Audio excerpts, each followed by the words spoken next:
En la computadora. Ahí estamos. Y comparto pantalla. Ahora sí. Eh, otra vez. Acá estamos. Bien.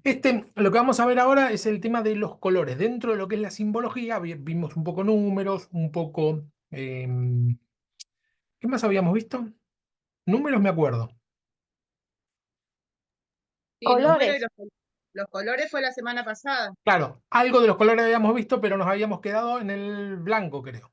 Bueno, este es el púrpura y vamos a ver, púrpura y escarlata. Hizo un recorte del color púrpura porque según la traducción habíamos visto el verde inclusive, ¿no? Que se traduce como amarillo, etcétera. Bueno, el púrpura se supone que es este. ¿Sí? Simboliza riqueza, poder, corrupción, porque el púrpura es el símbolo clásico de riqueza, lujo y realeza. En el mundo antiguo, el tinte púrpura era extremadamente costoso porque se obtenía de un molusco marino, por lo que estaba reservado para los poderosos, ¿sí? Es decir, vestirse de púrpura simbolizaba tener mucho dinero, ¿no? Es como tener un Rolls Royce hoy, ¿no? Algo que no es solo caro, sino que implica el lujo y la ostentación. ¿Eh? Por lo tanto, que esté de púrpura simboliza algo para el que lo lee en el siglo I. No es lo mismo, no es un color más, como sería para nosotros. Decir, bueno, bueno, es púrpura, es no sé, un color rojo y azul, ¿no? Eh, no, simbolizaba algo, ¿sí? De una manera natural, digo, no hacía falta ser un estudioso para ver qué simbolizaba el púrpura. Y el otro sería el escarlata, que es un rojo así un poco más chillón. En el tabernáculo y el templo, el escarlata se usaba para vestiduras sacerdotales y en los velos.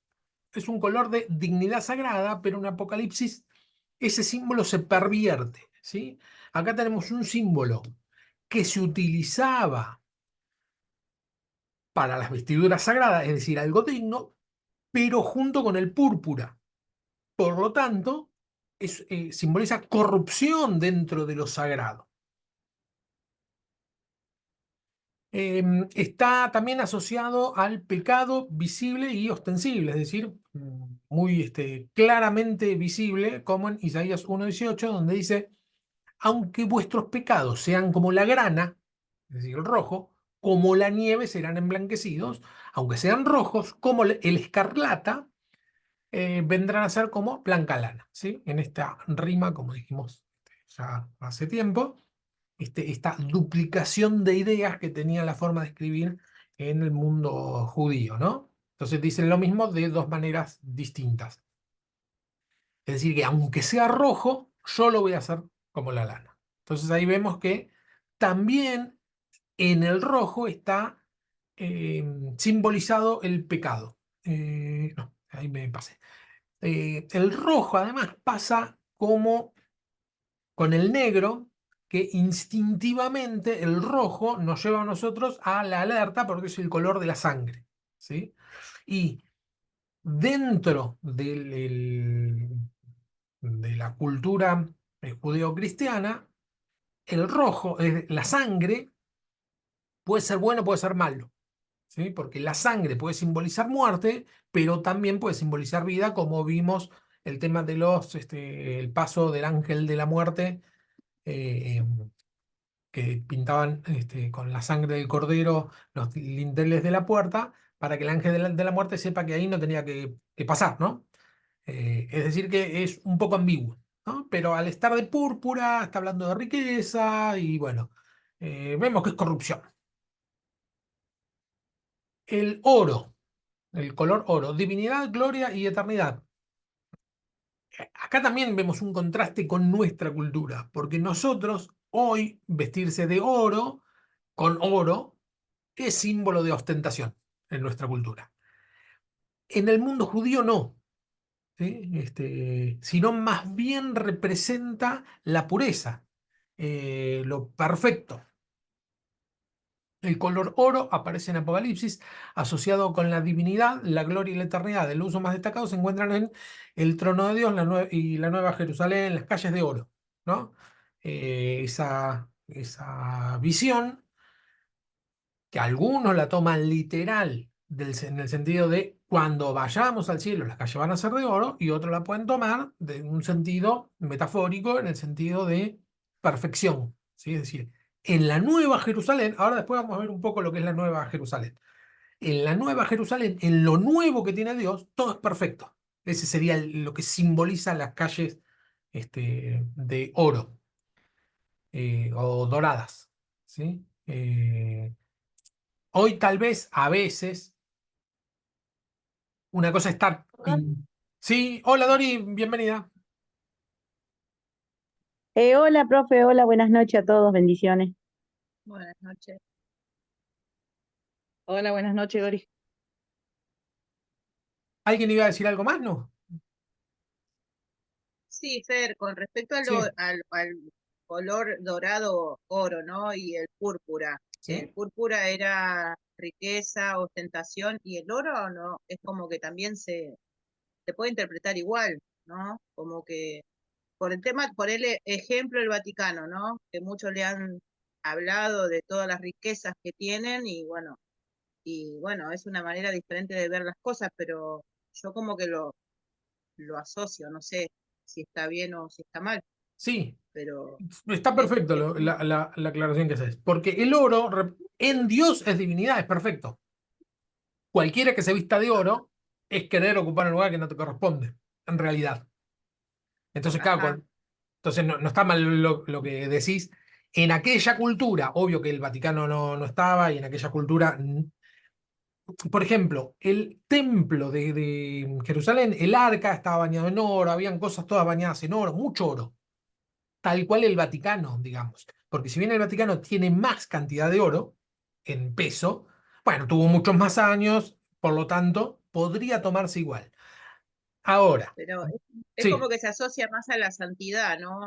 exactamente. A, es- por ese lado, o sea, como cuando el Señor también dio instrucciones para hacer el arca y todo eso, es todo se asocia más a la cercanía con Dios, no es como lo del púrpura, ahí cambia. Claro. A lo que voy es Y que, sí, decime, mm, eh, de- eh, quería acotar esto, ¿no? Con respecto a esto de que estamos hablando del arca de oro. Todo ese oro venía de los egipcios. Cuando ellos salieron, el pueblo de Dios salió, Dios le dio la orden que les sí. pidieran a los egipcios todo lo que tenían de oro y se lo dieron, porque si no, ¿cómo los judíos obtuvieron el oro en el desierto? No, no, lo que pasa es que cuando hicieron el templo ya lo hace Salomón.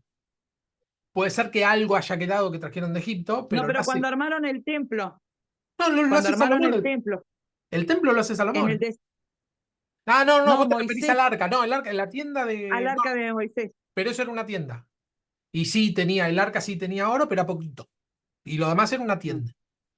Lo que pasa es que la representación de lo que es Dios para el pueblo se va manifestando de forma progresiva. Entonces, primero tenemos en una tienda, es decir, un Dios que camina con el pueblo, después ya con el reino, se establece en el templo, y todos entienden que hay un lugar santo, que es el templo, donde Dios habita. El pueblo entiende eso.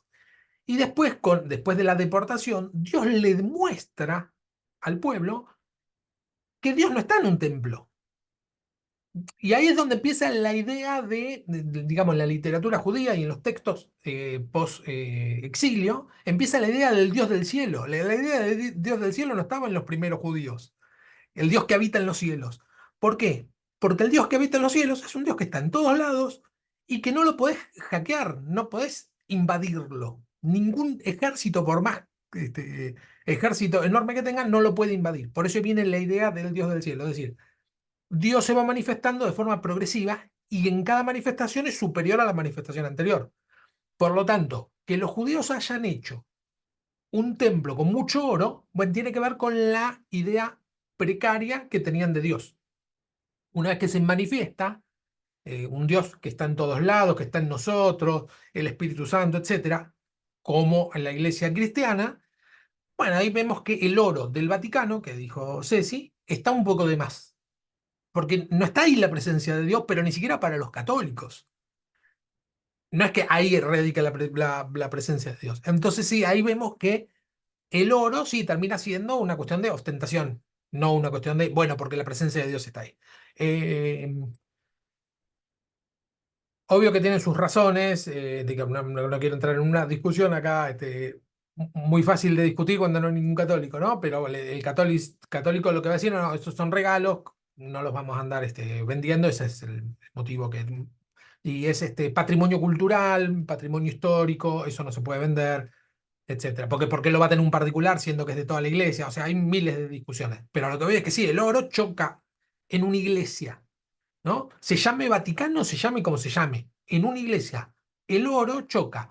Un pastor con mucho oro, ¿no? Cadenas de oro, reloj Rolex de oro, qué sé yo. Bueno, el pastor podría decir, no, como la divinidad se representa con el oro, yo me pongo oro porque quiero representar a Dios. Sí, está bien, pero representa a Dios siempre y cuando Dios lo use. En el momento que nosotros queremos vestirnos de oro, quedamos fuera de lugar. Este, Ese es el tema con... eh, Por ahí hay una diferencia, ¿no? Entre que el pastor se vista de oro o que lo agasajen o que lo honren. Por ahí también hay una diferencia. Pero eso depende o sea, de la trayectoria que tenga el pastor y de cómo claro, se administre, o sea, cómo trabaje el evangelio desde su iglesia. tal También, cual, eso también varía. tal cual. Es que la discusión es la misma. Yo acá no quiero decir esto está bien, esto está mal, ¿eh? Pero la discusión es la misma. A un pastor, la congregación le regala un reloj de oro. Queremos que lo tengas, porque te queremos honrar. Bueno, el conflicto que tiene el pastor entre usarlo y no usarlo es el mismo, exactamente el mismo conflicto que tiene la Iglesia Católica sobre qué hacemos con todo el oro que tenemos. Es el mismo conflicto. Esto nos lo dio la Iglesia. ¿A quién le pertenece? Es el mismo conflicto. No sé cuál es la solución, pero es un tema. Pero visto desde afuera, más allá desde adentro, con la explicación, visto desde afuera, resulta ostensible, resulta innecesario, ¿no? Visto desde afuera, digo, de un inconverso. Una persona que no conoce el Evangelio, ni entiende nada de esto, va a decir, ¿y este por qué está vestido así? ¿No? Termina chocando un poco. Bueno, por eso, oro siempre dentro del relato apocalíptico es Dios, es la manifestación de Dios, es lo perfecto el oro. Es decir, es algo bueno dentro del relato apocalíptico y siempre se manifiesta como algo bueno, ¿sí? Como una manifestación de Dios. Bueno, ahí terminamos los colores, con los que vimos un poco la semana pasada y estos que nos faltaban. Y ahora pasamos a algunos seres sobrenaturales que aparecen en el Apocalipsis. Primero, aparecen dos bestias, ¿no? Se las presenta así. Son poderes terrenales que se oponen a Dios. Las bestias son quizás los seres más emblemáticos del Apocalipsis, representando los poderes terrenales que se oponen a Dios y persiguen a su pueblo. La bestia, hay una bestia que surge del mar y otra bestia que surge de la tierra. Son descritas con detalles vívidos y simbólicos. No me acuerdo si lo puse, si no los... No, Y que dice, con sus 10 cuernos, 7 cabezas y 10 diademas.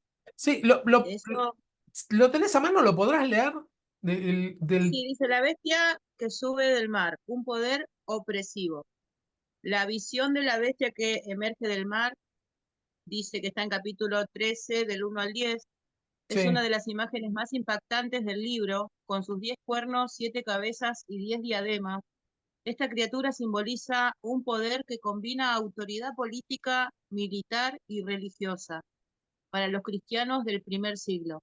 La bestia no era una figura abstracta, sino una representación directa del Imperio Romano y sus emperadores, quienes se autoproclamaban divinos y exigían adoración. Bueno, y después se empieza con la explicación de los 10 cuernos y todo. claro.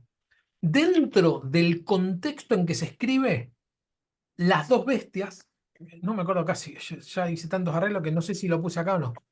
Bueno, las dos bestias pueden simbolizar, si la miramos desde el enfoque de qué simbolizaba para el momento que se escribió, seguro que es el Imperio Romano o los emperadores o un poder terrenal que se opone a la iglesia. ¿Sí? Y siendo una situación tan fuerte que estaban viviendo los cristianos primitivos, bueno, es lógico que se esté escribiendo sobre eso.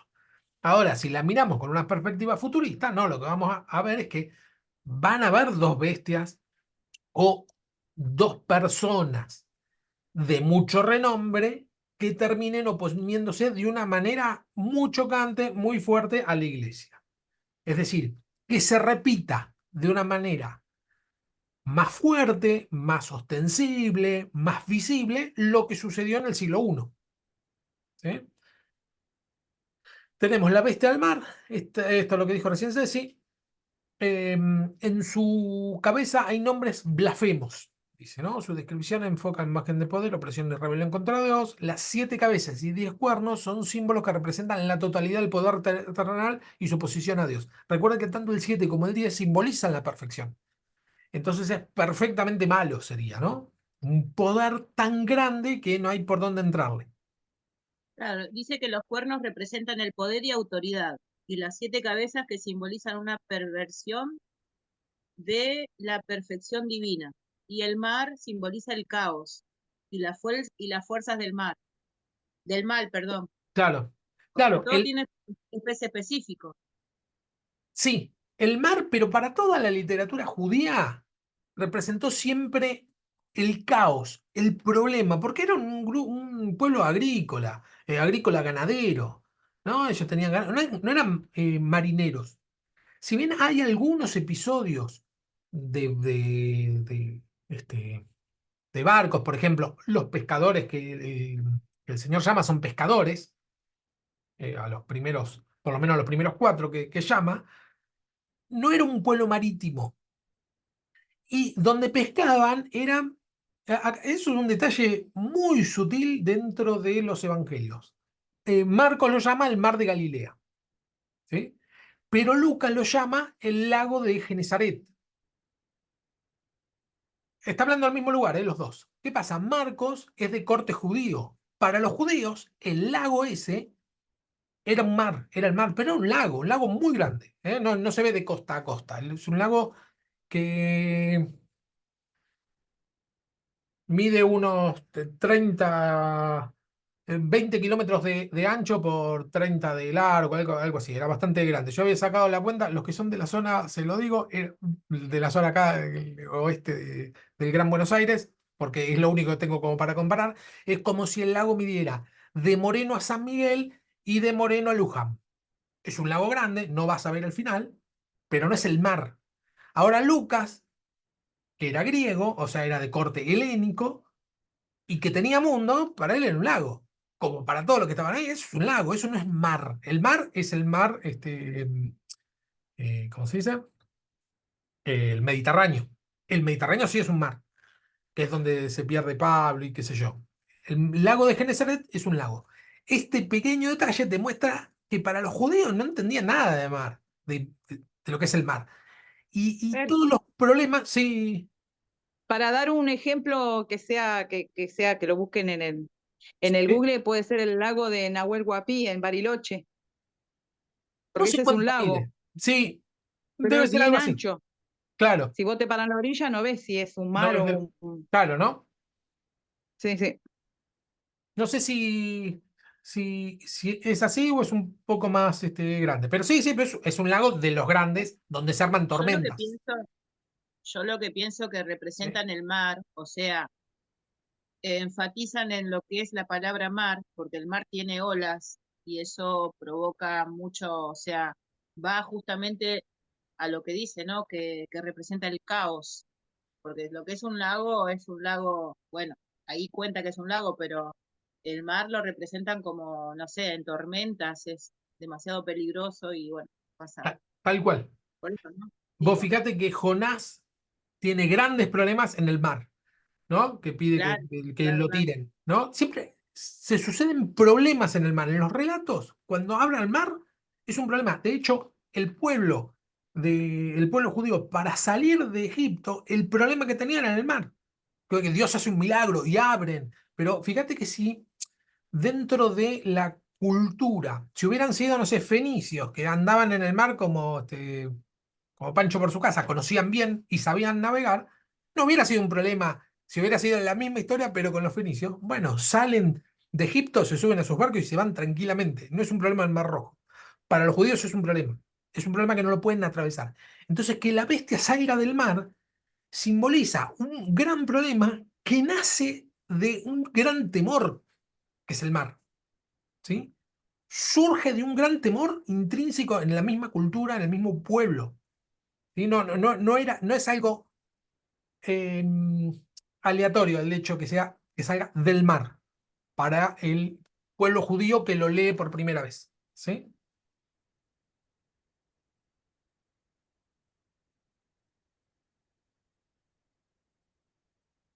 Em, bueno, esto es lo que dijimos recién. Y después tenemos la bestia de la tierra. Esta segunda bestia, descrita como emergiendo de la tierra, presenta una apariencia engañosa. Dice, tiene cuernos como un cordero, pero habla como dragón.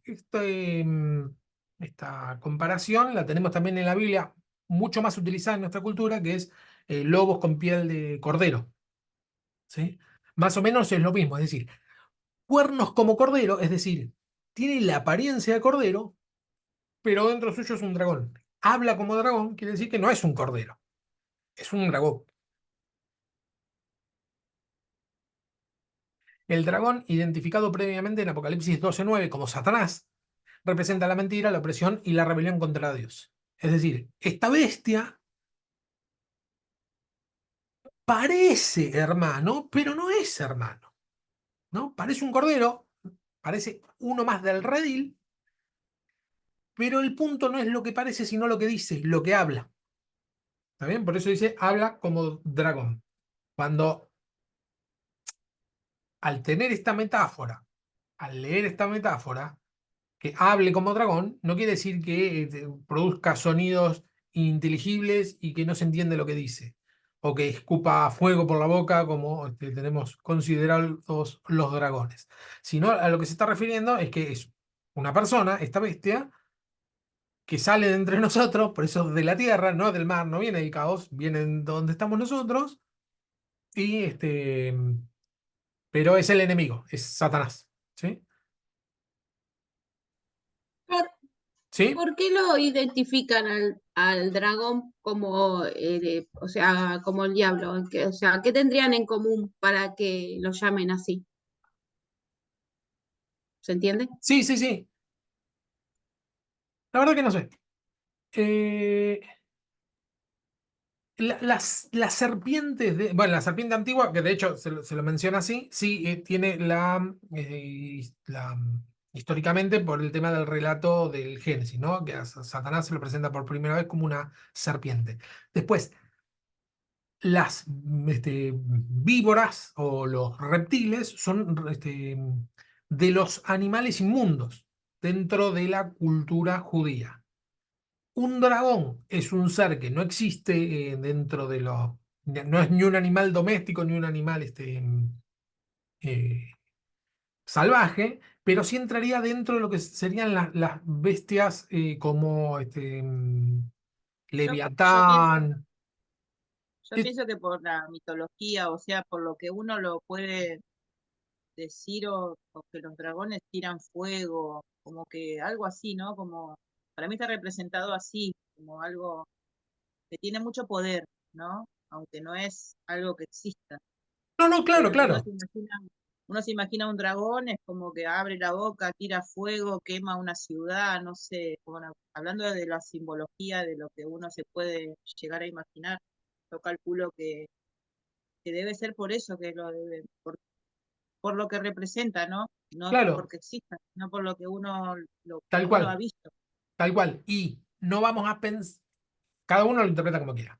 Yo no pienso que ninguno de los animales que se nombra esté hablando genuinamente de los animales, sino que está siempre haciendo una representación de, digamos, se busca un elemento común que todos conozcamos para Claro, referirse a algo que no conocemos. Entonces, el dragón, por eso no sé, la respuesta no sé, es porque no sé dentro de la literatura judía porque seguro que tiene que ver con eso, qué era un dragón, de dónde sale, cómo surge la idea del dragón, porque nosotros lo tenemos en Apocalipsis, no lo tenemos en el Para mí Antiguo Testamento.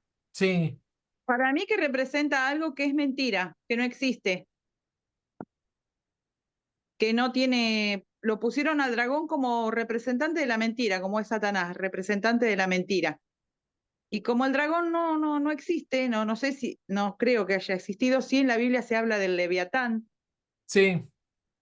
también, que es parecido al dragón, o creo que más grande, no me acuerdo, está en No, no, el el, tamaño no dice, pero Leviatán es muy parecido al dragón, pero es marítimo. La única diferencia es que está en el mar. claro, es marítimo, a eso iba. Para mí que el dragón lo buscaron para representar la mentira, como que no existe, que no tiene importancia, digamos. Mm, Sí, porque eso también es muy bueno, Andrea, la acotación, porque si vamos a lo que es, no existe. O sea, es algo de lo que uno no podemos también crear en la cabeza de que esto, que el otro, y también hablan de que el miedo no es de Dios. O sea que la idea del enemigo siempre es buscar el miedo para poder acaparar ¿no? y destruir a las personas. Es lo que está muy bueno porque es cierto, no existe. No, yo pregunto porque viste que en la fiesta china, que está la fiesta del dragón, una vez yo en una iglesia me enseñaron que dragón significa diablo, por eso preguntaba. no, me parece que no tiene ninguna relación entre el dragón chino, me parece, pero igual lo estoy suponiendo, lo tendría que investigar. Me parece que no tiene ninguna relación el dragón chino con el dragón judío. Dentro de la literatura judía o de la cultura judeocristiana, sí, el dragón es Satanás. Pero el punto que no exista no quiere decir que no, no es lo más, no es lo central. ¿Por qué? Porque la serpiente, en teoría, tampoco existe. Y lo voy a poner un poco claro. La serpiente no es la serpiente, no es una víbora que nosotros encontramos por ahí. Cuando habla de la serpiente antigua. Porque fíjense que en el paraíso, la serpiente hablaba, es decir, no era una serpiente común, y no se arrastraba. Porque la maldición que recibe es que a partir de ahora te vas a arrastrar. Entonces, si no se arrastra y habla, es cualquier cosa menos una serpiente. Digo, por lo menos no es el animalito que nosotros conocemos. Y Pero por, entonces ahí tenés que estar representado como una mentira, una víbora que no existe, que caminaba, que eh, Satanás está representado siempre por animales que no existen, como sí, quitándole pero importancia. Yo voy a eso, que le claro, quita importancia diciendo, bueno, Pero este no existe, voy a poner también, la palabra. también yo pienso que yo he escuchado una prédica, ahora no me recuerdo bien porque hace muchos años fue, de que las víboras, las serpientes se adaptan a todos los terrenos. Andan por la arena, vuelan, nadan. O sea, yo pienso claro. que o sea, que el enemigo está en todos lados, en toda situación, en toda circunstancia, y fue condenada y fue como no sé, por así decirlo, bautizada con ese nombre Claro. y ahora como que yo lo veo representado así porque el enemigo se puede disfrazar y es tan sutil que te llega a engañar de una manera donde uno cae a veces sin darnos cuenta. Pero he escuchado una prédica donde es increíble los hábitats que tiene una serpiente o una víbora, ¿no? Porque he visto hasta videos documentales de cómo se adaptan a cada terreno, a cada clima, a cada lugar. Sí, sí, están Y en qué sé todos yo, los ecosistemas, todo sí, tiene un tenés porqué. víboras. Sí, bueno, pero a lo que voy es que, tal cual el ejemplo que diste, es algo que está en todo terreno. Bueno, la pregunta es, el escritor inspirado por el Espíritu Santo, ¿qué es lo que está en todo terreno? Bueno, una víbora. Aunque tal vez no lo sepan necesariamente, pero sí es buscar algo cotidiano que represente algo que no es cotidiano, que tiene que ver con el mundo espiritual. Lo mismo pasa con Claro, Dios, para poner el ejemplo que lo conocemos más. Nosotros decimos, bueno, Jesús es mi amigo, ¿no? Y Jesús dice, yo soy su amigo, yo soy vuestro amigo, si hacen lo que yo les digo. Entonces ahí decimos nosotros, pará, si un amigo me dice, vos sos mi amigo, si haces lo que yo te digo, bueno, yo no soy tu amigo. porque es otra relación. Bueno, esto es lo mismo. Dios es nuestro Padre. Sí, está bien. ¿En qué sentido? Bueno, está buscando algo que conozcamos para que se parezca, porque en realidad es nuestro Dios. Y nuestro Padre carnal, no es nuestro Dios, es nuestro Padre. Entonces, es nuestro amigo, nuestro amo, nuestro Dios, nuestro guía, nuestro pastor. ¿Pero qué es? Y todo, la idea es buscar palabras que conozcamos para entender algo espiritual mucho más profundo. Con todo lo del mundo espiritual pasa lo mismo, con Satanás pasa lo mismo. Cuando el Señor quiere mostrarnos qué es, y nos va a decir que es dragón, que es la serpiente antigua, que es el mentiroso, que es hijo de mentira, como decía que es el mentiroso desde el principio, que es un asesino, etcétera. Bueno, todas cosas que conocemos para entender algo mucho más profundo, que es Satanás, que es muy difícil entenderlo, el enemigo número uno del pueblo de Dios. Y ¿por qué digo número uno? Porque la palabra Satanás es una palabra, ahora lo vamos a ver un poquito más adelante, es una palabra hebrea que significa enemigo o adversario. ¿Sí? Ahora, el ángel de Dios muchas veces se presenta como el enemigo o adversario. Cuando se presenta, no sé si se acuerdan el relato de la burra de Balaam, que el ángel de Dios se le para delante de Balaam y no lo deja pasar. Cuando dice en el texto original que se le para enfrente, la palabra que utiliza es Satanás, es el adversario. Pero no es el Satanás que nosotros entendemos. Solamente en ese momento el ángel de Dios, que sigue siendo ángel de Dios, no es que pasa a ser Satanás el que nosotros conocemos, sino que es el enemigo o el adversario. Ahora, para redondear la idea, lo llamamos enemigo. ¿Sí? Bueno, para redondear, para darle una palabra, un nombre. La realidad es que no tiene un nombre propio. Entonces, se lo llama Satanás, diablo, que también significa acusador, eh, enemigo, serpiente antigua, dragón, leviatán, un montón de palabras para Lucifer. que nos dé una idea. Lucifer, claro, el ángel de luz, para que nos dé una idea, ¿sí? De qué es lo que tenemos. Y igual, como dijo Andrea, la mejor definición que podemos tener nosotros es el mentiroso. Entonces, la mayoría de las cosas que hace juega con bueno, Cecilia también más o menos hacía algo parecido, juega con nuestros sentimientos. Si logra asustarte, te paraliza, pero él no tiene poder para paralizarnos, solamente si le creemos. Entonces ahí vemos Claro, ahí es cuando nosotros tenemos que ver qué autoridad tenemos, ¿no? Como hijos de Dios y poder pararnos en ese momento y reprender y bueno, depende de la situación también, pero para mí es el arma principal de Satanás es el miedo, sí, porque ahí uno se logra achicarse y bueno, llega a un punto que nada, yo lo cuento de mi lugar porque bueno, de que perdí a mi hermano, me ha llegado momentos donde nada, me he caído en mi cama a llorar hasta que dije, no, el Espíritu Santo me mostró que no, que tengo que vencer, porque ahí es donde el enemigo está ahí, entonces no, porque yo siento que Se su fortalecen arma, las debilidades de uno si uno cae, claro, porque claro, la palabra claro, de Dios dice que Él es Dios de todo consuelo y nosotros tenemos nuestro consolador que es el Señor. Entonces, cuando uno cae en esa debilidad del enemigo de decir, bueno, me voy a tirar a la cama, me voy a deprimir, voy a llorar, voy a gritar, es como que si vos lo podés hacer, no está mal hacerlo, pero no que te gane, porque claro, cuando hasta un cierto te ganó punto, después terreno, no. un poquitito así ya.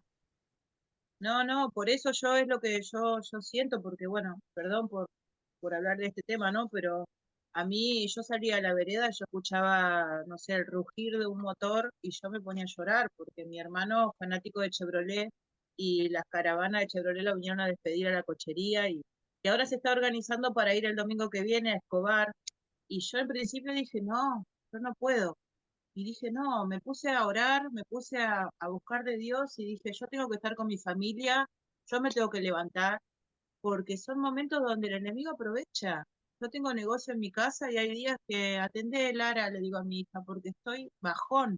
Y no, es como que siento que el enemigo, es como que yo sentí que el enemigo me disfrutaba, se bailaba un malambo, por así decirlo, figurativamente, que estaba feliz de mi tristeza. Y dije, no, por eso está bueno que conocer esto, ¿no? Porque lo representan con una serpiente, con un dragón. Son cosas que a nuestro ver como seres humanos, wow, te da miedo, porque yo veo una víbora y salgo corriendo.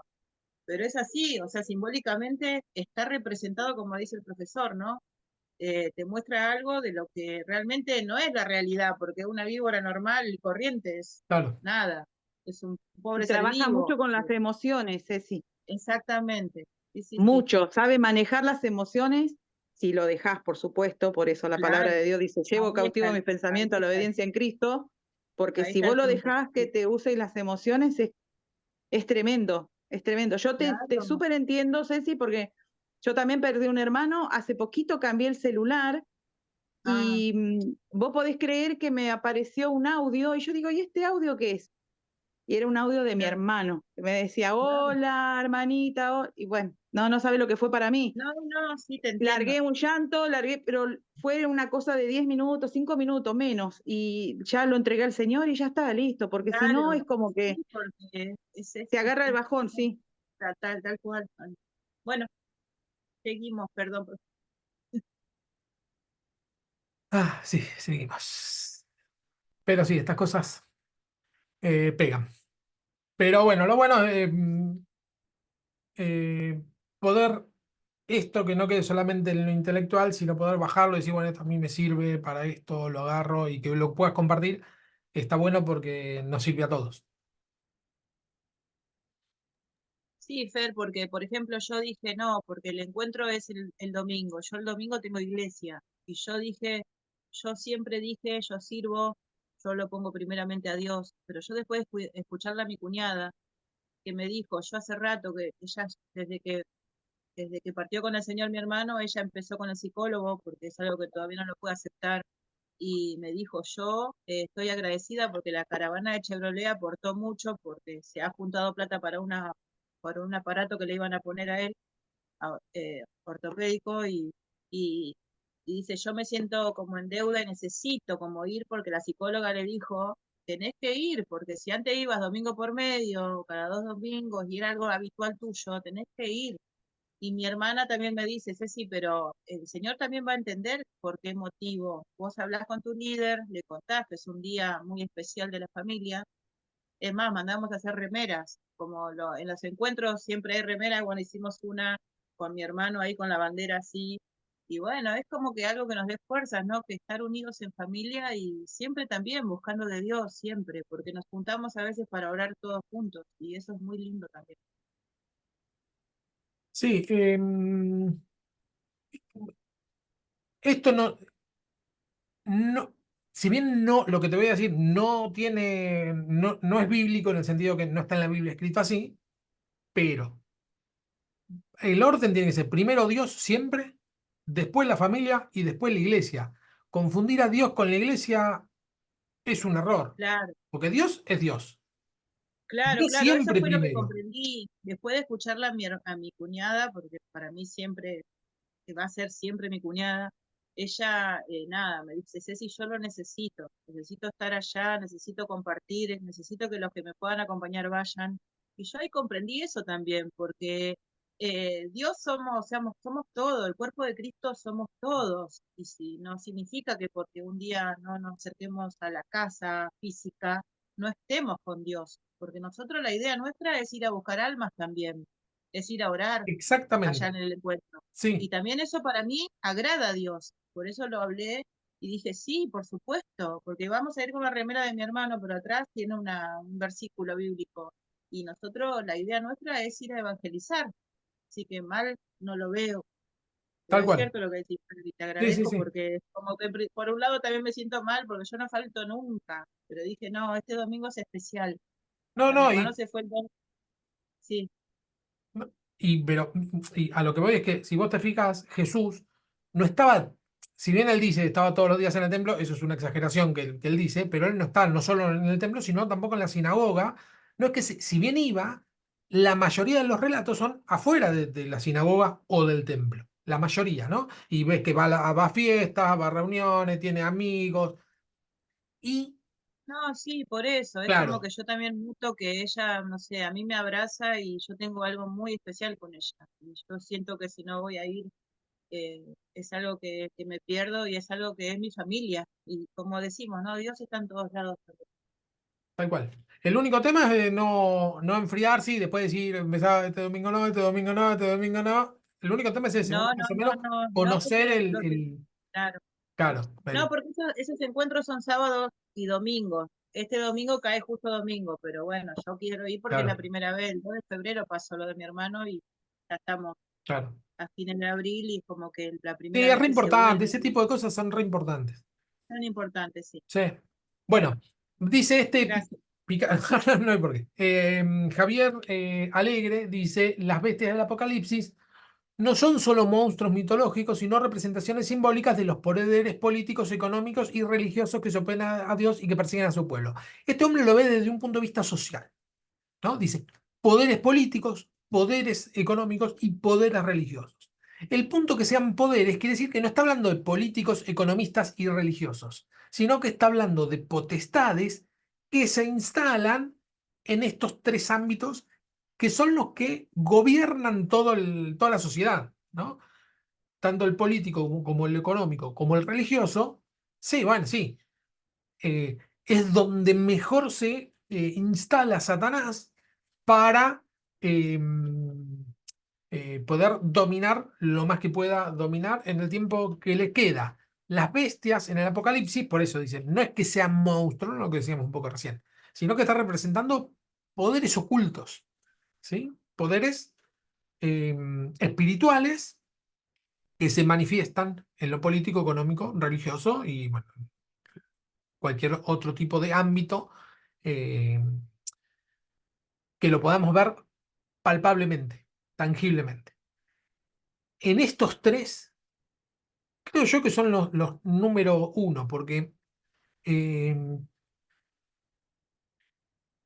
sobre todo, bueno, en los tres, pero en el ámbito, en la religiosidad, es número uno donde, irónicamente, ¿no? Donde Satanás se siente cómodo. Por eso Jesús vino a quebrantar la religiosidad, ¿sí? Vino a echar fuera demonios, ir a los religiosos y pelear contra los religiosos o pelear en el sentido de tratar de quebrar eh, algo dentro de los religiosos para que vean que eso te almidona, te termina sojuzgando, ¿no? Eh, Dentro de la vida espiritual de los cristianos, el mayor peligro no es tanto ni el político ni el económico, sino el religioso, porque es en el ámbito donde nos movemos nosotros. Y ¿en qué se manifiesta el espíritu religioso? Bueno, tiene más que ver con el tratar de aparentar que somos espirituales. Cuando no nos sale, no lo somos, no podemos, nos cuesta, ¿no? Entonces, el tratar de mostrar o decir, no, bueno, yo esto lo voy a hacer así, un poco lo que hablamos recién, ¿no? Con Ceci. Si no, no, yo voy todos los domingos. Si está bien, pero si vos vas todos los domingos y no te hablas con tu familia, y no sé, no te hablas con tu mujer, con tu marido, bueno, sos un religioso. Sí, también vos vas ahí, mostrás eh, una apariencia de, de santidad o, digamos, mostrar ante los demás. Ayer pasó algo muy interesante en una iglesia católica acá en Flores, que se hizo la misa por el fallecimiento de el Papa Francisco, ¿no? Y fue la vicepresidente, dentro de los que había, fue la vicepresidente Villarruel a participar de esa celebración. Dentro de la Iglesia Católica, digamos, los seguidores del Papa Francisco eran más bien opuestos a las ideas políticas de Villarroel, ¿no? Ahí había ciertas chispas. Bueno, el punto es que cuando salieron, después de escuchar el mensaje de unidad, de que el mensaje del Papa Francisco era de unidad, etcétera, salieron y se pusieron a insultar a Villarroel, pero con palabras irrepetibles. Le insultaban de una manera en la puerta de la iglesia los que estaban con cara compungida adentro, ¿no? Sí, pero aunque sea esperar un día, en el mismo momento que salís te pones a insultar, y yo digo, qué gráfico que es a lo que muchas veces, sin darnos cuenta, terminamos viviendo. Que ponemos cara, pero no lo vivimos. Por dentro tenemos ganas de seguir insultando, de agredir, de ser hirientes con las personas, ¿no? Bueno, eso es el espíritu de religiosidad. Acá lo que propone este autor es que las bestias representan eso, ¿no? ¿Por qué dice Bueno, que... pero es Sí. lo que proponía el Papa. eh, Era una falsa religiosidad lo que él ofrecía. ¿Por qué falsa? Pero digo por el tema Sí. este que decías vos de que adentro ellos son una cosa, pero yo conozco mucha gente Ah, no, católica sí, sí, sí, eso sí, sí. y de santidad. Claro, claro. Es más, me tocó compartir una mesa con curas y monjas por el cumpleaños de mi consuegra, porque mi consuegra Sí, está en esa religión, entonces cuando ella invita a todos y empezaron a comer y yo digo, perdón, le digo, pero ¿podemos orar, dar gracias? Ah, bien, bien, bien, dijo el cura y las monjitas. Y yo claro, decía, bueno, pero vos sos el que tenés que dirigir. Pero bueno, como dice, habló la hermana mayor, ¿no? La hermana claro, mayor, la iglesia. claro. Sí, sí, sí, eso, sí, hay mucho de religiosidad, pero creo yo que dentro de la Iglesia Católica es mucho más religiosa porque tiene mucho más años.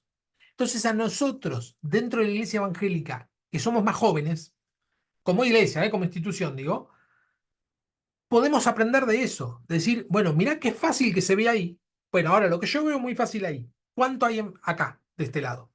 ¿No? ¿Cuánto hay de esto? Está bien, yo no voy a salir de la iglesia e insultar a una persona inmediatamente, pero ¿cuántas ganas tengo de insultar a una persona? Bueno, eso es lo mismo.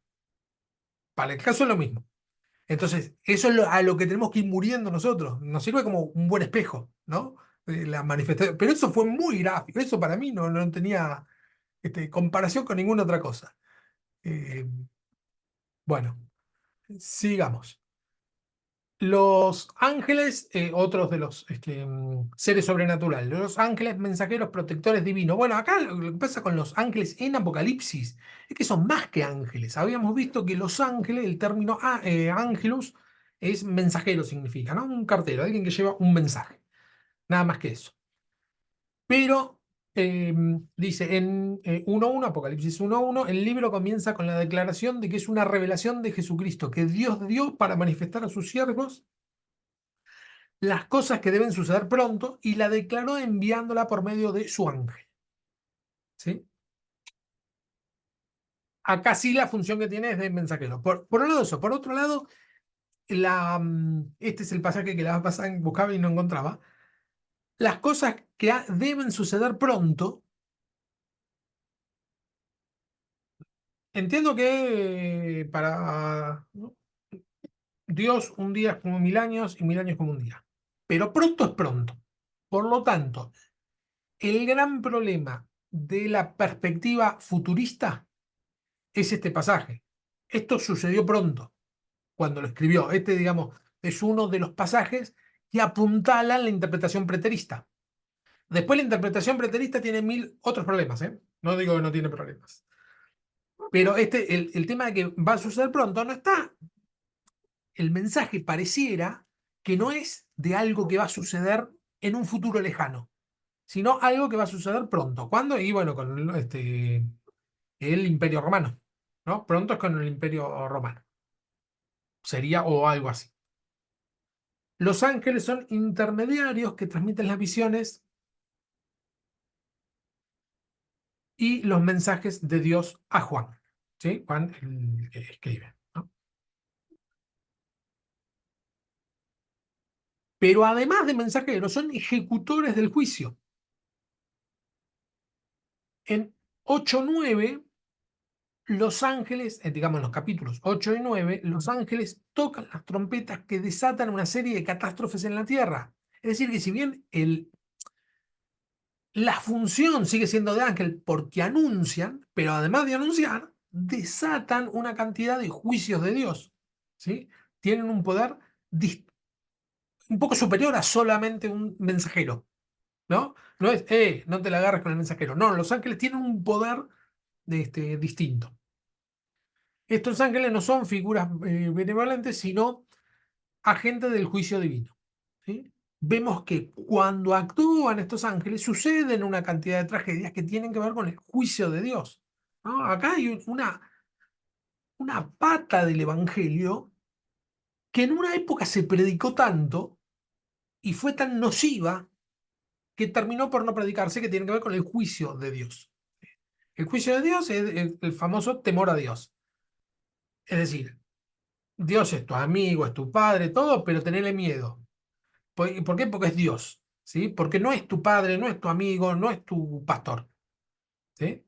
Digo, es todo eso, pero no es todo eso. No es que es necesariamente y únicamente eso, sino que tiene que ver con Dios. Y vemos Profe, que, sí, yo lo que, bueno, en tiempos de hoy, yo lo que interpreto sobre viene pronto es el día a día. O sea, al mismo tiempo yo entiendo que no es pronto, porque como decimos, un día para él son no sé cuántos, 10 años para nosotros, ¿no? Pero es el día a día. ¿Por qué? Porque yo sé que la voluntad de Dios, de cuando yo parta de esta tierra, la tiene y la fecha la tiene Él. O sea, es algo que quiero compartir, ¿no? Porque Jesús viene pronto para mí, es estar como cuando volvió Jesús, ¿no? Y que los encontró durmiendo, ¿no? A los discípulos y se enojó. Que nos tiene que encontrar ahí como diciendo, haciendo la voluntad de Dios, no por ahí por una cosita fallar y no ir con Él. Eso es lo que yo interpreto, ¿no? Que cuando tal dice cual, Jesús viene pronto es porque es para que tener, o sea, conscientes de que el día a día es el minuto a minuto, de la duda, o sea, de lo que uno decide hacer, de lo que le agrada a Dios o no. Pero yo particularmente pienso que no es pronto, pero es el día a día.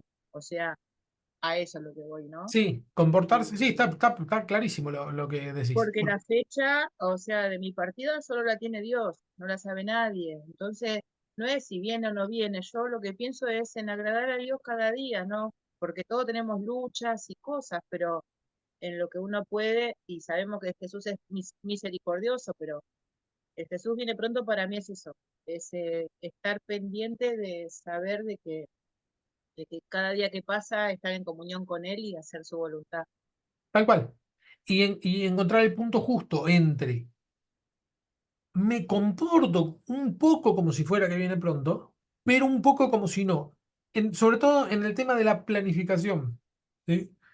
Yo no puedo planificar como si mañana viniera Cristo, porque no planifico. Si mañana viene Cristo, vendo todo lo que tengo, que es lo que hicieron los primeros cristianos, vendo todo lo que tengo y ya está, y lo ponemos todo en común, no importa si viene pronto. ¿Sí? Pero vemos, o por lo menos inferimos, eso no está en la Biblia, que eso de vender todo y que tengan todos en común terminó mal porque después era la iglesia más pobre el apóstol Pablo tenía que andar buscando ofrendas para levantar, para ayudar a los de Jerusalén, porque no tenían nada, habían perdido todo, ¿sí? Porque vivían como si no hubiera un mañana. Entonces el vengo pronto lo tenemos que tomar con muchas pinzas. ¿Me comporto yo de estar a cuentas con Dios por si viene ya? Yo tengo que estar a cuenta, pero para planificar, planifico como si no, como si fuera a vivir 200 años, ¿sí? Trato de Claro, planificar bien claro, las claro. cosas. Sí, sí, sí. A No, mí no, me pasó, sí.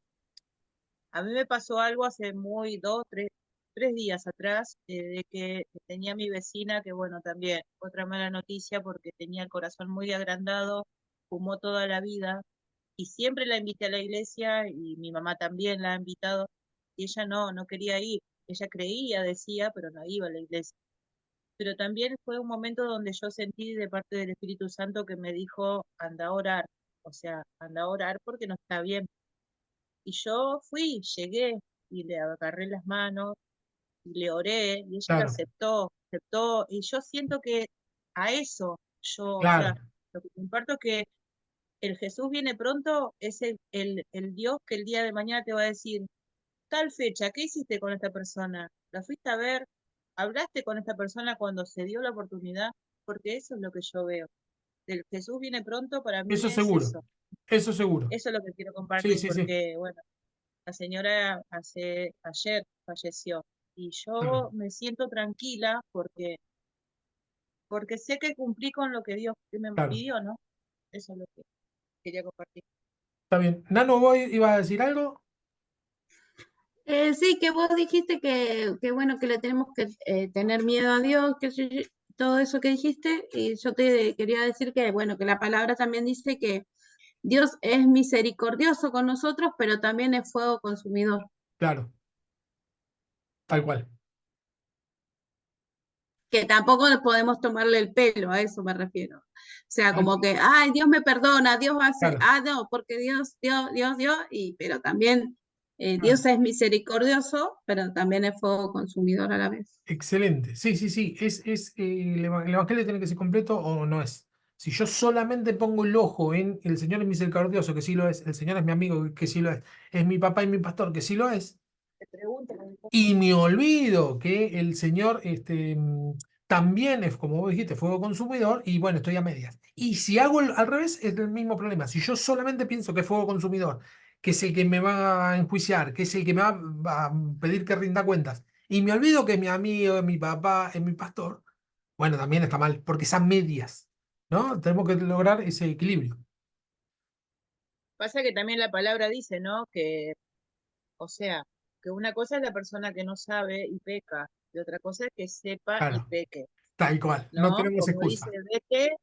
vete y no peques más, le dice a la persona esta, ¿cómo es la prostituta? Era ¿Sí? la que la querían apedrear, Sí, sí, sí, la que pero fue eso encontrada en adulterio. Sí. es lo que cuesta también explicarle a la gente y que la gente comprenda, porque a veces dicen así, no, porque me perdona, no, pero cuando uno lo hace adrede, uno lo hace sabiendo, ahí ya es como dice Nanu, Claro, ahí está el otro Dios, no es solamente claro. todo el tiempo misericordioso. Sí, sí, sí. Ahí en Gálatas dice bien claro, no se engañen, Dios no puede ser burlado, porque todo lo que el hombre siembra, eso mismo cosechará. Es decir, no lo vas a engañar a Dios. Si vos hiciste A, vas a cosechar A, y si sembraste B, vas a cosechar B, y punto. Y dice eso, ¿no? El que siembra para la carne va a cosechar corrupción, pero el que siembra para el espíritu a cosechar vida eterna. Bueno, pero nos vamos a Gálatas, sigamos con Apocalipsis. Estos son figuras benevolentes, etcétera, protectores del pueblo de Dios, los mismos que desatan los juicios o que desatan el juicio de Dios, son los protectores del pueblo de Dios. En 7:1, del 1 al 3, los ángeles retienen los vientos de la destrucción hasta que los siervos de Dios sean sellados. Apocalipsis 7, del 1 al 3. ¿Alguien tiene la Biblia a mano o lo busco yo?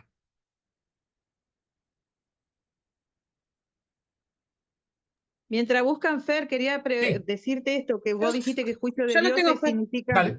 temor a Dios, ¿Qué cosa?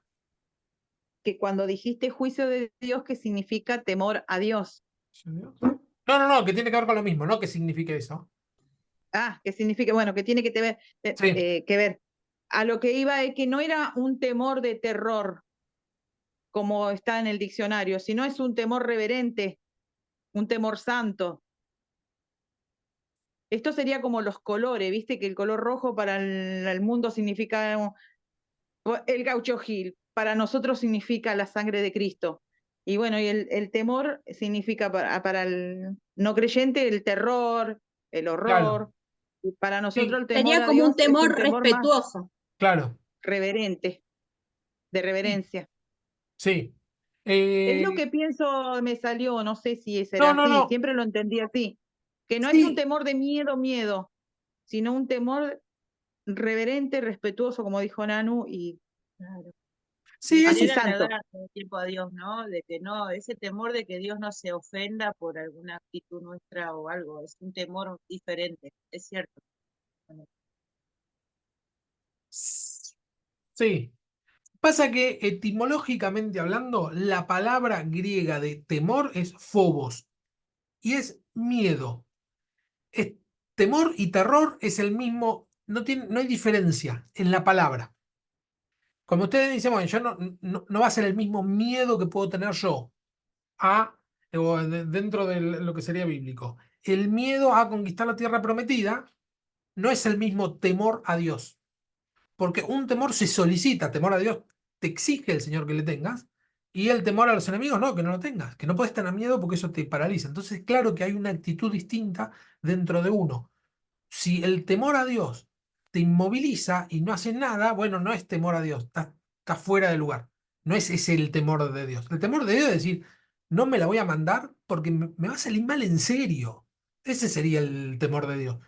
Voy a tratar de hacerlo mejor, porque si lo hago mal, me va a ir mal en serio. Es de temer Dios. Si me lo pongo de enemigo. Es decir, no me voy a poner de enemigo de Dios. Ese sería. Fíjense que el Señor nos trata como enemigos, porque dice que, en la Biblia dice, cuando nosotros éramos enemigos de Dios, Él dio su vida por nosotros. ¿Sí? Es decir, que cuando vos te enfrentás a Dios, te constituís su enemigo. La actitud que deberíamos tener si nos constituimos esos enemigos es de miedo.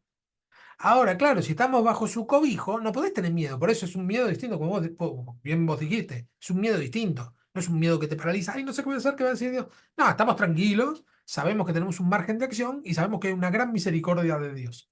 Ahora, ojo con Y ponernos sabemos que tenemos un abogado. y tenemos un abogado y todo, tal cual, tal cual.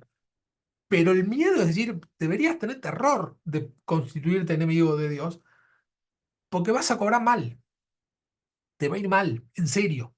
Claro, aparte el Señor conoce nuestro corazón y sabe si lo hacemos intencional o si lo hacemos Sí, inconsciente, tal Él cual, sabe todo. Ahí está tal la cual. base O si de lo lo que hacemos Él porque sabe. después me va a perdonar. Sí, sí, tal cual. Yo esto lo hago porque él me va a Realmente perdonar. Y tendríamos miedo si sabiendo que no agradamos a Dios, lo hacemos claro, igual. tal cual. Entonces, ahí. En eso deberíamos tener miedo, si hacemos ese tipo de cosas. Bueno, lo tenés en Nanu, del 1 al 3. 7 del 1 al 3. Sí.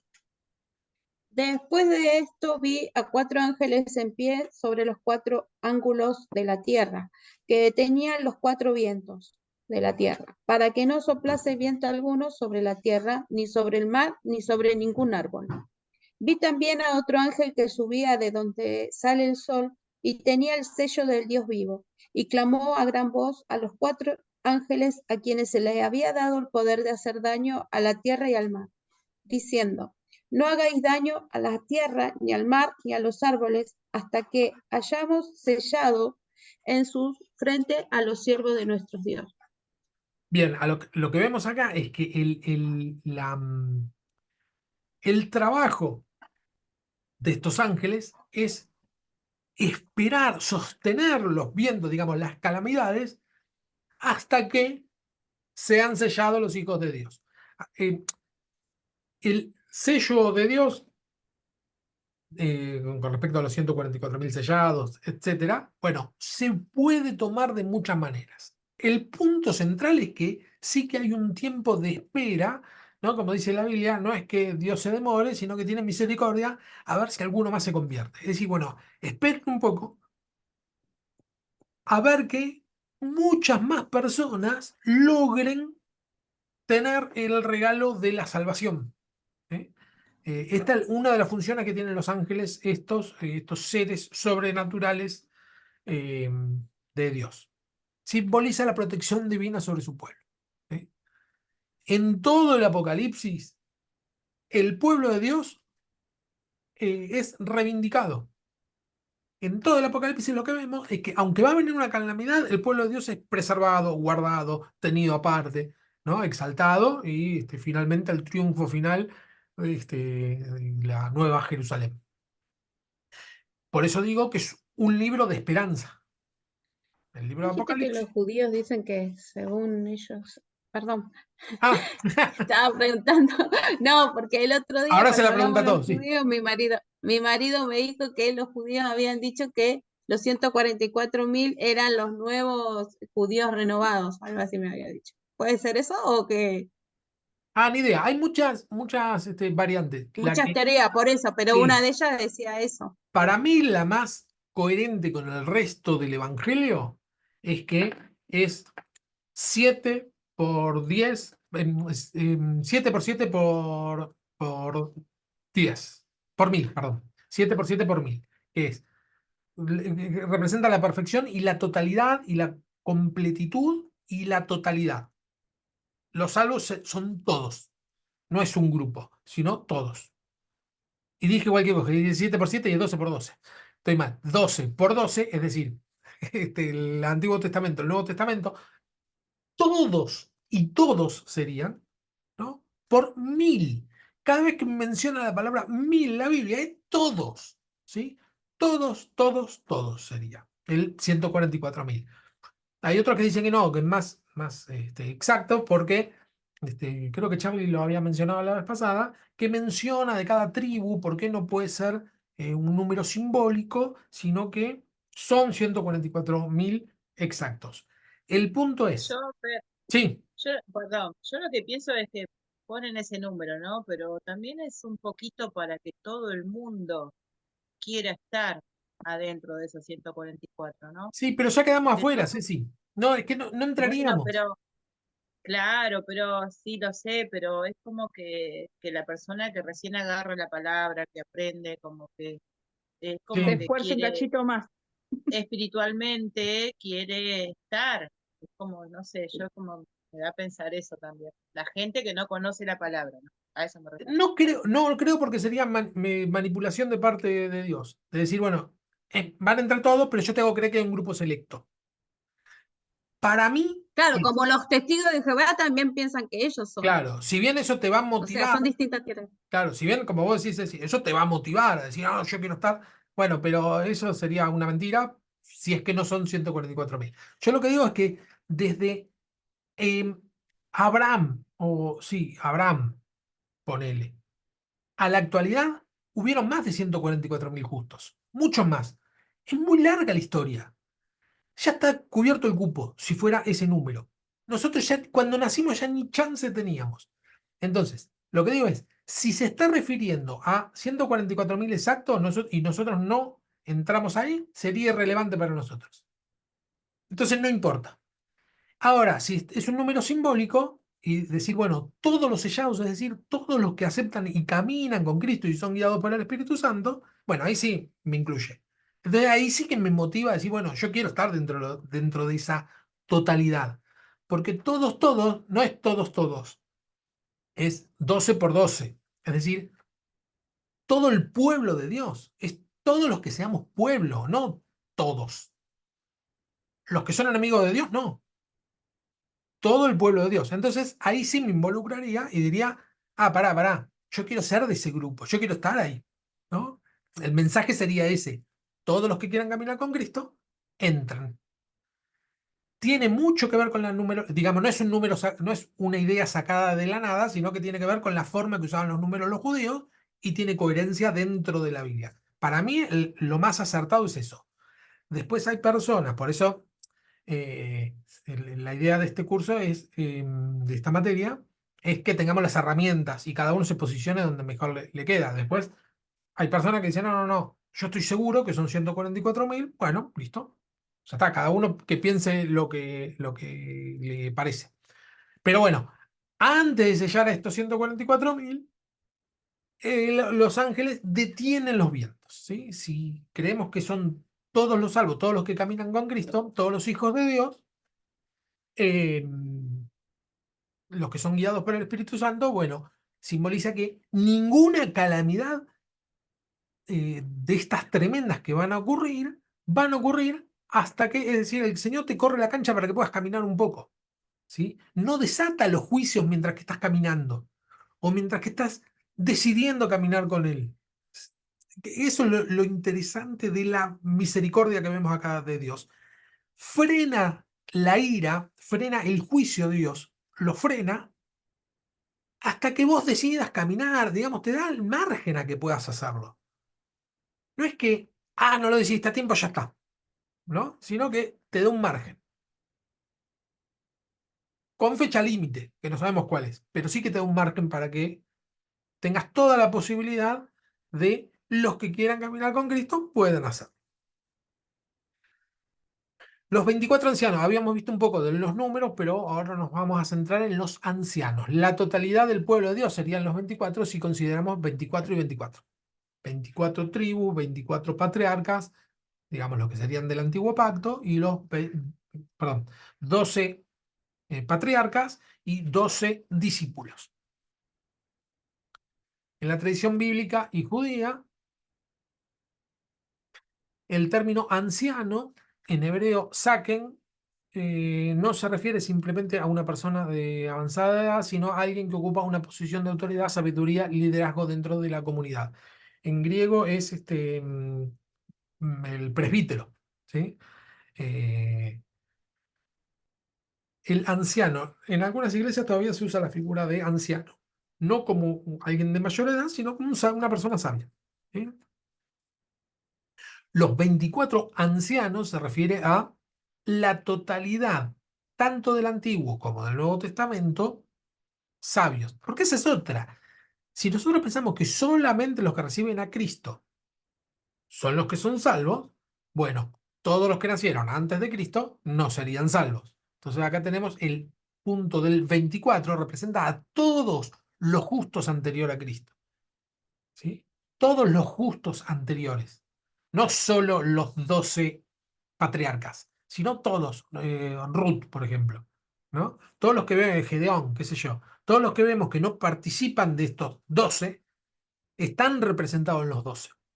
Lo mismo que posterior a Cristo, todos los que no somos de los 12 elegidos, los apóstoles, discípulos y después apóstoles, bueno, también somos parte de ellos. ¿Sí? Los ancianos en el Antiguo Testamento eran líderes responsables de guiar, juzgar y representar al pueblo. ¿Sí? Tenían autoridad, poder y sabiduría para guiar al pueblo. Representación del pueblo de Dios, los 24 ancianos simbolizan la totalidad del pueblo de Dios a lo largo de la historia de la salvación. Aunque su número evoca una conexión con 12 tribus de Israel y 12 apóstoles, su importancia radica en su papel como representantes de todos los redimidos, tanto de judíos como de gentiles, que han sido fieles a Dios. Es decir, además de antes de Cristo y después de Cristo, tenemos dentro del contexto del Apocalipsis, tenemos a judíos y no judíos, que ese era un tema. Ahora para nosotros no es un tema.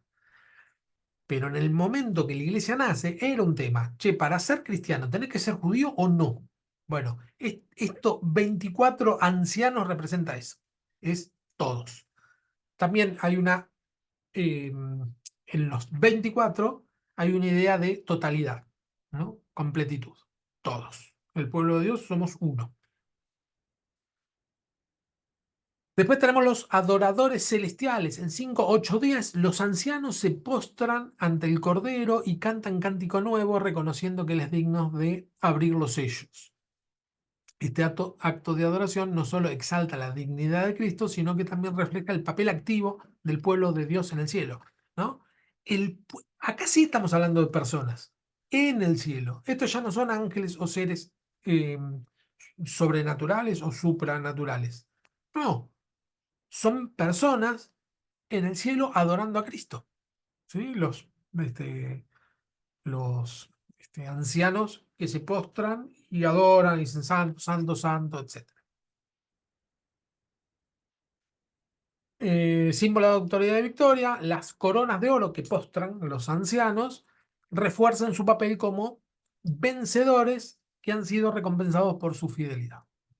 Las coronas es el premio que reciben todos aquellos que son redimidos o que han caminado con Dios. Es decir, todos dentro de esta interpretación que yo entiendo. ¿Sí? Bueno, no yo como una persona, como un único, sino que hay toda una corriente que supone que el 24 nos representa a todos.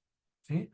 Bueno, a esa corriente adhiero, que es las coronas son las buenas obras, dice la palabra, ¿no? De los justos, y ese premio que tenemos sirven para este, rendirlos delante del trono de Dios. Si lo miramos desde un punto de vista escatológico, es decir, del final de los tiempos, donde estemos adorando y dándole las coronas, esto es una representación de aquello. ¿Sí?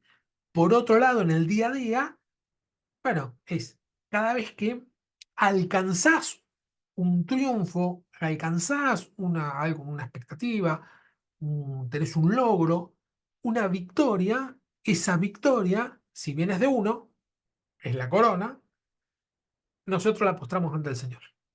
¿Sí? Tiene que ver con, bueno, esto es del Señor. Este triunfo, este éxito no es mío, es del Señor. Tiene que ver con este, el ubicarse en el lugar que corresponde de la no exaltación, sino de la sumisión ante Cristo y que toda la gloria siempre sea para Cristo. En la cultura hebrea, las coronas eran símbolos de honor, autoridad y triunfo. ¿Sí? Los seres vivientes, esto se parece mucho a Daniel. ¿Cómo estamos de hora? Ah, ya estamos ahí de hora. Los seres vivientes, omnipotencia y vigilancia, vamos a ver por qué. Los 4 seres vivientes son descritos en 4, 6, 8 como criaturas llenas de ojos por delante y por detrás. ¿Alguien tiene la Biblia ahí para leerla? Apocalipsis 4, Sí, yo 6. lo tengo. Dale. Y delante del trono había un mar de vidrio semejante al cristal, y junto al trono, alrededor del trono, 4 seres vivientes llenos de ojos, delante y detrás. El primer ser viviente era semejante a un león, el segundo era semejante a un becerro, el tercero tenía rostro como de hombre, y el cuarto era semejante a un águila volando. Y los 4 seres vivientes tenían cada uno 6 alas, y alrededor, y por dentro estaban llenos de ojos, y no cesaban de día y de noche de decir: Santo, santo, santo es el Señor, Dios Todopoderoso, el que era, el que es y el que ha de venir. Bien. Estos 4 seres vivientes hay que entenderlo, digamos, para que tenga sentido, lo tenemos que entender dentro del contexto de la literatura apocalíptica, donde las descripciones no son tal cual las descripciones, sino que qué es lo que quiere representar. ¿Sí?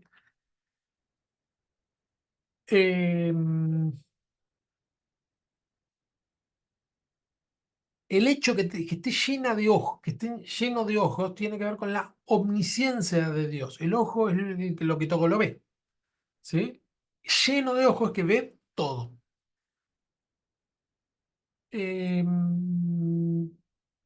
Los rostros que representan. Omnipotencia sería, Fer. Claro, Omnisciencia dijiste, omnisciencia. omnipotencia sería. Sí, no, no, omnisciencia sería. La omnisciencia es que todo lo sabe. ¿Sí? Ah, bueno, listo. El que todo lo ve. Omnipresencia también. También omnipresencia, es cierto. Es Eso cierto. era la palabra que quería decir. Claro, omnipresencia. Con los rostros que representan un león, un becerro, un hombre y un águila, pueden hacerse varias interpretaciones. Acá sí puse omnisciencia, pero está bien la omnipresencia. Y vigilancia de Dios. Los 4 seres vivientes representan toda la creación, con su rostro simbolizan las diferentes formas de vida. El león, animal salvaje; el becerro, animales domésticos; las águilas, aves; y el hombre. Este tipo de clasificación de animales es una forma de las tantas que clasificaban los judíos. ¿Sí? Los judíos tenían muchas formas de clasificar. La que más conocemos tiene que ver con animales puros o animales inmundos, ¿no? Pero esta es otra forma de clasificar los animales, que tienen que ver con, por un lado, animales salvajes y por otro lado, animales domésticos. Cada vez que se menciona en la Biblia, pasa que hay un montón de pasajes, se mencionan los animales domésticos, se menciona la protección del animal doméstico, que puede ser una oveja, una vaca, no sé, eh, un burro, ¿no? Un animal doméstico. Ahora, el león representa al animal salvaje, ¿sí? Y siempre hay una diferenciación. Por ejemplo, cuando David va a enfrentar a Goliat, que habla con Saúl, le dice: este pastor cuidaba las ovejas de su padre, y cuando venía un oso o un león, yo lo agarraba y los mataba, le agarraba la quijada, etc. Y los mataba. Ahí están representados los dos tipos de animales. Él cuidaba las ovejas, pero agredía o atacaba a un león o un oso, que son animales salvajes. ¿Sí? Entonces, dentro de la descripción o de las categorías que hacían los judíos, esta categoría de animales estaba: animales salvajes, animales domésticos y aves. Eran otra categoría. Y por otro lado, dentro de la creación, la humanidad. Por eso, una forma de interpretar esto es la omnisciencia de Dios, etcétera, pero también tiene que ver con lo creado, ¿no? Esto de león, becerro, águila, hombre, bueno, es la creación de Dios. ¿Sí? En esto puede, o algunos autores lo interpretan de esa manera. Y después tenemos toda una descripción sobre el dragón un poco más exhaustiva, pero se nos acabó el tiempo. Eh,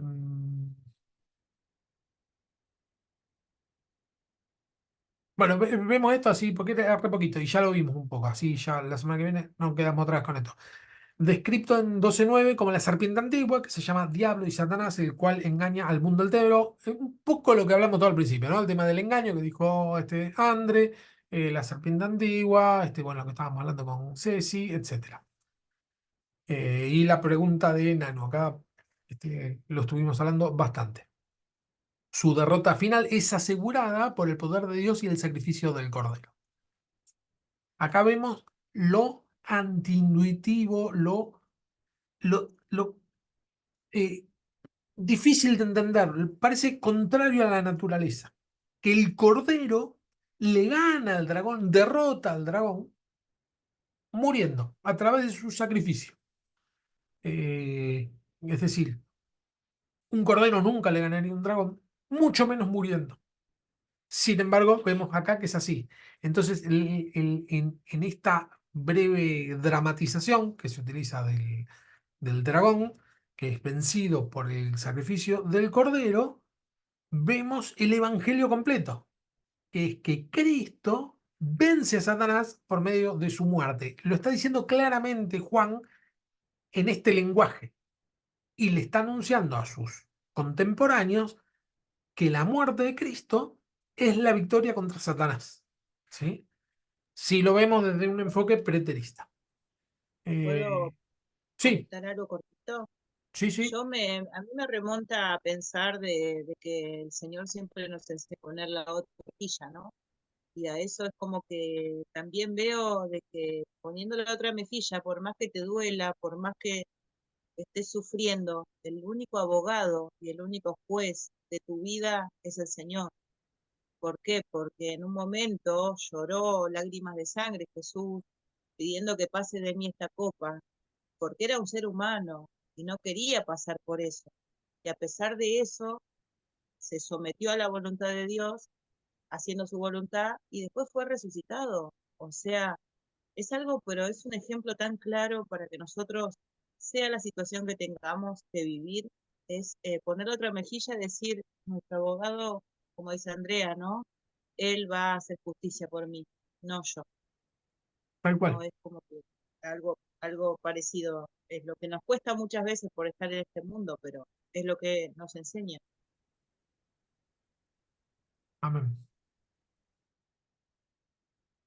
Bueno, hasta acá la clase de hoy.